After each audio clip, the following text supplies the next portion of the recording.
islalaga natin. Ayan, tapos na malaga ang ating eggplant. Ang ating talong.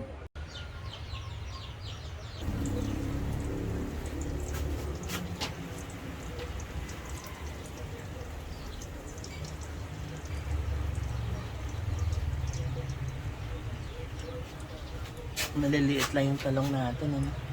Lutuin lang natin. Ayun na, luto ng ating tortang talong. Umuusok-usok pa. Diyos ko, napakasarap. Kaya na tayo mga